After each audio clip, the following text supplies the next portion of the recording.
Donc justement, les épreuves qu'on va proposer aux enfants spécifiquement pour aller voir leur capacité visio-spatiale, enfin, on va pouvoir proposer donc différents types d'épreuves, donc des épreuves spécifiquement pour voir leur capacité visio-spatiale, donc des épreuves qui vont demander par exemple d'analyser des obliques, d'analyser des relations spatiales, de faire de la synthèse visuelle, des épreuves visio-constructives. Donc ici, ce sont les épreuves qui demandent de reproduire un modèle qui est présenté visuellement. Donc, on a cette notion d'analyse visio-spatiale qui est nécessaire au niveau du modèle. Et puis, on a la nécessité ensuite de construire en fait en fonction du modèle. Donc, ça va demander de la coordination entre ce qu'on a pu analyser au niveau visio-spatial et puis nos gestes. Les épreuves visio-constructives, elles peuvent aussi inclure une composante graphique. Elles sont avec ou sans composante graphique. Et avec composante graphique, forcément, il y a aussi toute la notion de la dysgraphie qui peut venir aussi s'entremêler. Et puis, il y a les épreuves sensorimotrices ou gestuelles, donc qui vont demander, par exemple, la précision visiomotrice, de la dextérité, des coordinations, la programmation et l'automatisation de gestes, etc. Donc, je vais vous en montrer quelques exemples. Donc, pour les épreuves visio-spatiales, vous avez ici, par exemple, l'épreuve d'orientation de la NEPSI 2. Ici, donc, ce que doit faire le sujet, c'est indiquer dans quelle maison de quelle maison il s'agit ici, si on suit ce chemin dans ce plan-là.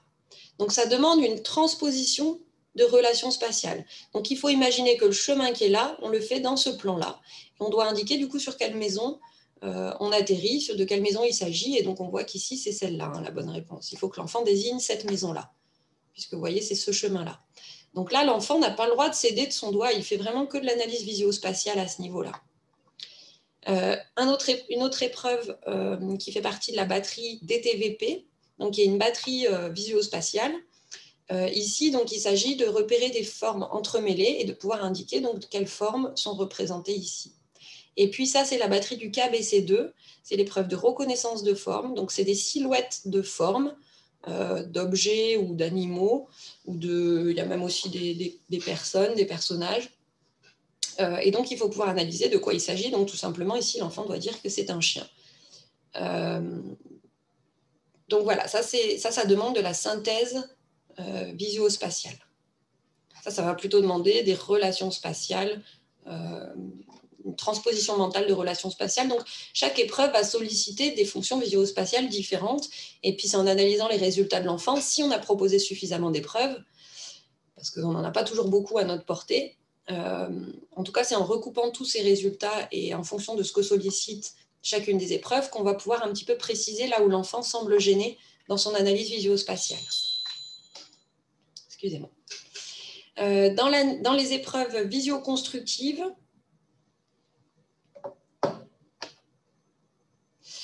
on retrouve différents types. À chaque fois, ce que je vous disais, c'est qu'il y a un modèle et l'enfant doit le reproduire. Soit donc avec composante graphomotrice, par exemple ici dans de la copie de figure, qui est une épreuve de la NEPSI 2, ou alors dans la copie de la figure de Ré, qui est une épreuve donc, très connue. Et puis d'autres épreuves sans composante graphomotrice, donc par exemple les cubes, ici de la NEPSI 2, où l'enfant doit reproduire avec des cubes réels les images qu'il voit. Donc ici, dans les cubes de la NEPSI 2, il y a un traitement de la profondeur qui est nécessaire, des traitements d'obliques, etc. Et puis le triangle du KBC2 qui, lui, il n'y a pas de traitement de la profondeur, vous voyez, mais par contre, il y a un traitement des relations spatiales entre elles et des distances et des... Non, pas des distances, mais oui, c'est une forme de distance, en fait, de la longueur différente en fait, des triangles. C'est des triangles isocèles, donc ils ont un côté plus long. Et c'est ce qui va être souvent difficile à analyser pour les enfants qui auront beaucoup de mal à positionner leur triangle comme le modèle et ensuite à agencer les triangles entre eux. Et puis, à chaque fois, l'analyse qualitative est vraiment importante, c'est-à-dire d'observer comment se comporte l'enfant. Donc ça, c'est pour tous les tests. Dans la dyslexie, c'était pareil. Dans le TDAH, on le verra cet après-midi. Enfin, c'est vraiment d'observer comment l'enfant se comporte face à tout ça. Donc, est-ce qu'il tourne et retourne le matériel? Est-ce qu'il essaye de se pencher pour prendre des repères différents? Est-ce qu'il y a une lenteur? Est-ce qu'il fait beaucoup d'allers-retours vers le modèle? Est-ce qu'il tente de prendre des repères avec son doigt, en laissant son doigt à un endroit là où il regarde, en reproduisant, etc. Est-ce qu'il verbalise? Est-ce qu'il essaye de mettre des mots pour s'aider, pour un peu structurer un peu sa construction? Donc, on va pouvoir regarder tout ça. Cette analyse qualitative, elle est aussi importante que l'analyse quantitative, c'est-à-dire que l'observation des scores de l'enfant. Est-ce que ça lui demande des efforts? Est-ce qu'il réussit l'épreuve, mais on a vu que c'était très laborieux? Est-ce qu'après, il y a des signes de fatigue? Est-ce que les éléments où certains d'entre eux sont reconnaissables, mais ne sont pas reliés les uns aux autres? Est-ce que du coup, c'est plutôt des difficultés dans les relations spatiales? Par exemple, la figure de Ré, il peut y avoir des enfants qui vont vraiment en fait construire les choses assez correctement, mais de façon un peu éclatée, comme si justement ils n'arrivaient pas à faire cette synthèse, à gérer en fait les relations spatiales entre les différents éléments. Pardon, je vois que j'ai une question.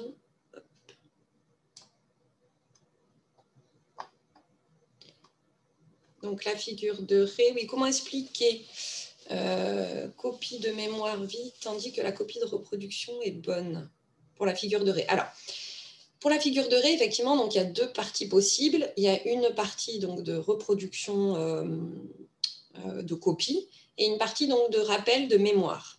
En fait, cette partie de rappel de mémoire, moi, je ne la fais pas du tout systématiquement parce que ce que je veux voir quand je suis à la recherche de la dyspraxie, c'est vraiment la capacité de l'enfant à analyser dans l'espace, à refaire de la production de la copie. Parfois, ça peut être intéressant de faire de la mémoire parce que parfois, en fait, le rappel en mémoire peut être meilleur que la copie.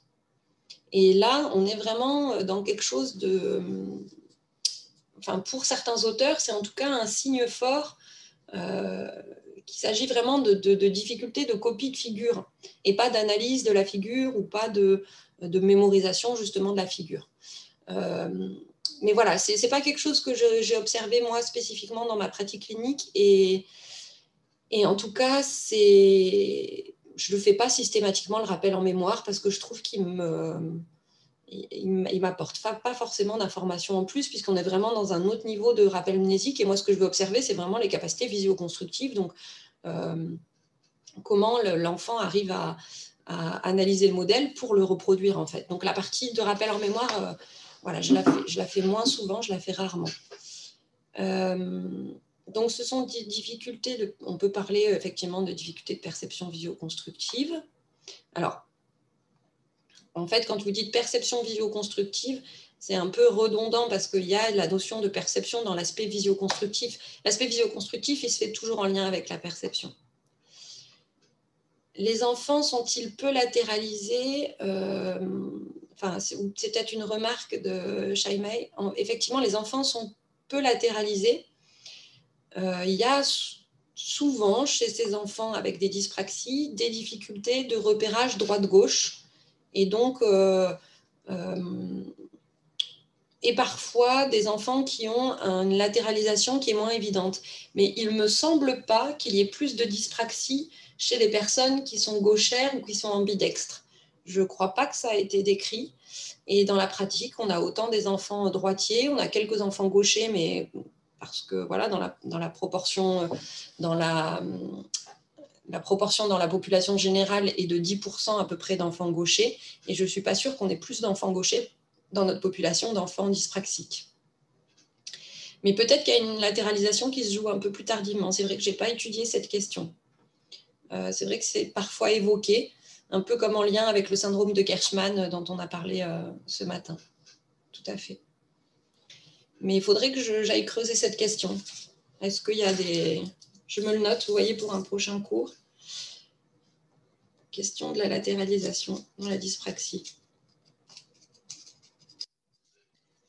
Mais dans ma pratique clinique, je n'ai pas du tout l'impression qu'il y a plus de gauchers ou plus d'ambidextres. Mais à creuser. Donc après, l'analyse qualitative, on peut continuer de creuser en se disant, tiens, est-ce qu'on a l'impression que c'est plutôt le traitement de la profondeur qui va le gêner ou le traitement des verticales, des horizontales, des relations spatiales? On essaye de repérer tout ça. On essaye de repérer également si en fait l'enfant fait des réalisations qui sont différentes pour un même modèle. Donc ça peut être assez intéressant justement de voir est-ce qu'il est gêné par une variabilité, une variation dans le traitement visuospatial. Donc on peut le voir avec la reproduction d'un même modèle. Ou est-ce que l'enfant ne prend pas le temps d'analyser? Est-ce qu'il se précipite? Est-ce qu'il y a une impulsivité en fait qui vient altérer ses performances, possiblement allant jusqu'à la question d'un TDAH associé? Nos épreuves gestuelles. Alors, dans la NEPSI 2, on a une épreuve, par exemple, qui s'appelle le tapping, où, en fait, l'enfant doit reproduire ce geste, je ne sais pas si vous voyez donc sur ma caméra, dans une première partie. Et puis, donc, le plus vite possible, il doit faire ce geste. Il faut que le geste soit bien rond, hein, il ne faut pas qu'il soit comme ça. Donc, voilà, il y a une précision du geste qui est demandé. Mais après, c'est la vitesse qui est mesurée, donc c'est plus de la dextérité qui est demandée ici. Et puis, il y a une deuxième partie où là, on est plus dans quelque chose dans un geste un peu plus complexe, avec plus de programmation et plus de coordination. La deuxième partie, en fait, il faut que le pouce vienne toucher chaque doigt, donc chacun des doigts toujours dans l'ordre. Et donc, l'enfant doit faire ses séquences et doit les faire le plus vite possible. Donc, on est encore une fois dans une notion quand même de dextérité à chaque fois. Des séquences motrices manuelles, donc là, c'est des séquences de gestes à faire. Alors moi, je ne les trouve pas forcément toujours liées aux aspects de coordination, de dyspraxie. C'est plutôt sensible aux aspects exécutifs, au TDAH. Mais voilà, ça peut être intéressant. L'imitation de position de main, là, on est dans une épreuve de praxie réflective pure. Donc, il s'agit de reproduire des positions de main, en fait, tout simplement. Hein. Donc, la plus compliquée étant celle-là. Et donc, que l'enfant doit reproduire sur le modèle réel que le psychologue, l'examinateur ou la personne qui administre les tests fait. L'épreuve de précision visuomotrice, par exemple, dans la NEPSI 2. Donc là, on est vraiment sur quelque chose de très lié au graphisme. Donc moi, souvent, quand je propose une évaluation de graphisme, je rajoute aussi cette épreuve. Et puis après, je ne fais pas toutes les épreuves gestuelles si je n'ai pas de plainte au quotidien sur la coordination motrice gestuelle générale. Et quand les plaintes sont vraiment ciblées sur le graphisme, je propose un test d'écriture et je propose aussi cette épreuve de précision visuomotrice. Je trouve qu'elle peut être intéressante. Mais on peut rajouter des petites épreuves de dextérité aussi, c'est intéressant. Alors, c'est vrai qu'il y a certains... On dit que le monde est fait pour les droitiers, oui, c'est vrai. Le monde est fait pour la majorité des gens, pour la norme. Hein. Ça vient à notre question de la norme. Quand on est gaucher, on sort un peu de la norme et voilà, c'est ça qui fait qu'on peut être parfois gêné. Oui, donc sinon, j'ai vu quelques tests qui étaient cités parfois. Donc évidemment, il y a plein d'autres tests qui existent. Je vous ai présenté seulement quelques-uns que je connaissais, dont je me sers ou qui sont utilisés dans mon service. Mais c'est vrai que je n'ai pas fait le tour de tous les gestes.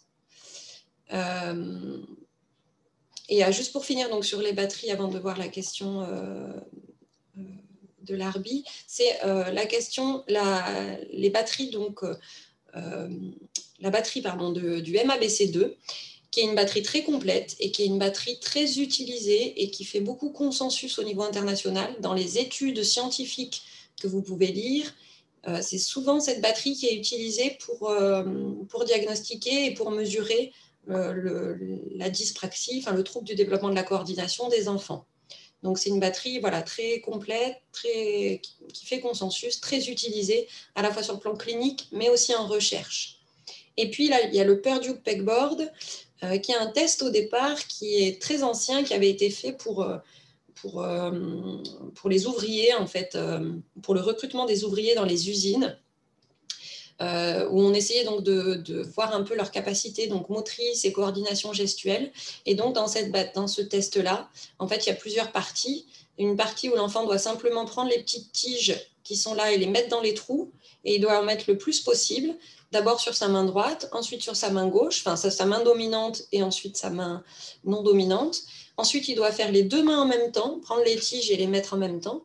Et ensuite, la dernière partie, là, c'est une partie qui est vraiment plus du côté de la coordination gestuelle, puisque du coup, ça va demander de prendre une tige, de prendre ensuite une rondelle, de prendre ensuite un des petits tubes et de remettre une rondelle par-dessus.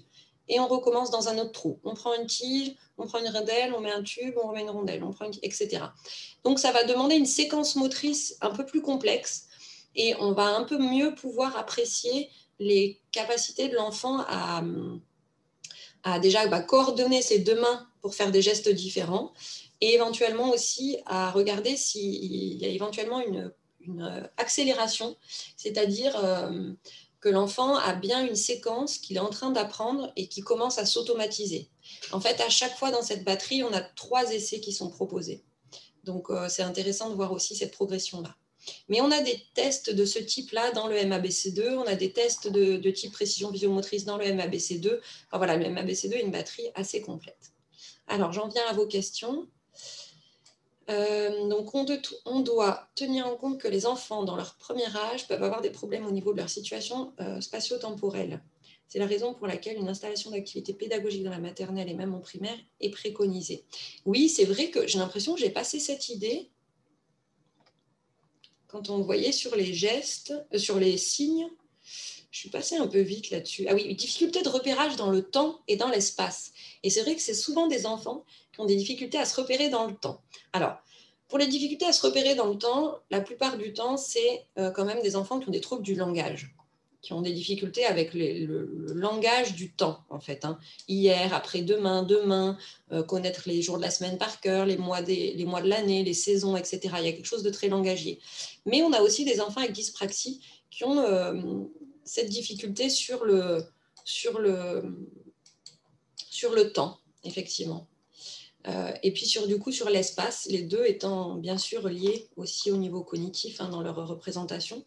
Donc c'est sans doute en lien avec ça, tout à fait. D'autres tests, super, il y en a que je ne connais pas et qui sont sans doute très bien. C'est vrai que du coup, la façon dont on se répartit les choses dans notre service, oui, vos remarques sont toutes intéressantes. Ah oui, le test de l'horloge. Le test de l'horloge dans la NEPSI 2 a une saturation au niveau visio-spatial qui est effectivement importante. Mais bon, moi, je l'utilise peu parce qu'en fait, il mélange plein de choses. Enfin, ça demande plein de fonctions différentes, de capacités différentes. Donc, c'est vrai que du coup, je l'utilise un peu moins, le test de l'horloge, mais il peut être intéressant. Donc oui, il y a plein d'autres tests qui peuvent être cités. J'en ai présenté seulement quelques-uns. Et c'est vrai que moi, dans mon service, en fait, ce sont nos ergothérapeutes, notre ergothérapeute, qui propose souvent toutes les épreuves gestuelles. Et nous, les neuropsychologues, nous faisons beaucoup tout ce qui est plutôt visio-spatial. Et après, on fait une synthèse ensemble. Et le visio-constructif, on se le répartit, où moi, souvent, je fais le visio-constructif sans la composante graphomotrice. Et elle, ma collègue ergothérapeute, fait le visio-constructif avec la composante graphomotrice, puisqu'elle va analyser aussi la graphomotricité. Et après, on fait la synthèse de toutes nos observations. Mais voilà, c'est juste une façon de se répartir le travail. Mais c'est vrai que du coup, je fais moins souvent passer les tests gestuels.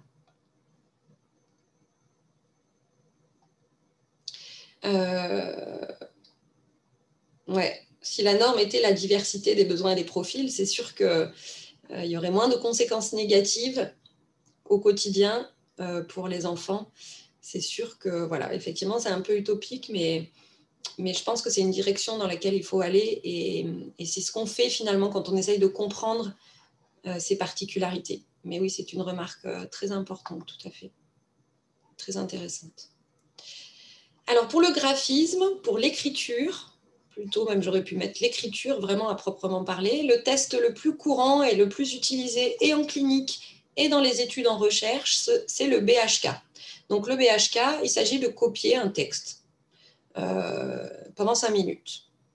Il y a aussi d'autres tests qui vont plutôt jouer sur le Lespargo, qui vont plutôt jouer comme le Lespargo, qui vont plutôt jouer sur l'automatisation en fait, d'un geste d'écriture, les VIC, enfin voilà, il en existe plusieurs. Comme je le disais, moi je rajoute aussi souvent la précision visiomotrice de la NEPSI 2. On regarde la qualité et la vitesse. Est-ce que l'un se fait au détriment de l'autre? C'est vrai que souvent, quand on pose la question d'une dysgraphie, les parents nous disent mais il est capable de bien écrire quand il s'applique. Et ça, c'est sûr que si on s'applique et qu'on prend son temps, on est capable toujours de faire mieux. Mais la question, justement, c'est est-ce que, par exemple, voilà, est-ce que ça semble fluide? La fluidité, c'est un concept important parce que justement, ça veut dire qu'on est capable d'aller en vitesse et de garder en qualité malgré la vitesse. Donc, il faut pouvoir regarder les deux. Est-ce que l'un se fait au détriment de l'autre? Est-ce qu'on a un déficit qui est plutôt qualitatif, donc vraiment sur la qualité de l'écriture, qui est très peu lisible, par exemple, ou enfin avec des formes de lettres atypiques, des lettres très collées, des choses comme ça? Ou est-ce qu'on est sur un déficit plutôt quantitatif, c'est-à-dire que l'enfant réussit à écrire, à copier un texte, à écrire avec une qualité correcte, mais pour une vitesse qui est au-delà de ce qu'on attendrait pour son âge, qui sort de la norme. Et donc, on peut parler parfois de dysgraphie quantitative, quand en fait la qualité est correcte, mais que finalement c'est la vitesse de l'écriture qui est touchée. On peut analyser, quand on fait ces tests d'écriture, la tenue du crayon, l'analyse de la posture de l'enfant, etc., qui vont nous renseigner aussi sur les particularités qu'il peut y avoir, sur les efforts qu'il fait, etc. L'observation du tonus, des appuis, bien sûr, je pense que des psychomotes, des ergothérapeutes, voilà, il y a des personnes parmi vous qui peut-être ont une capacité d'analyse plus fine après de tous ces aspects gestuels.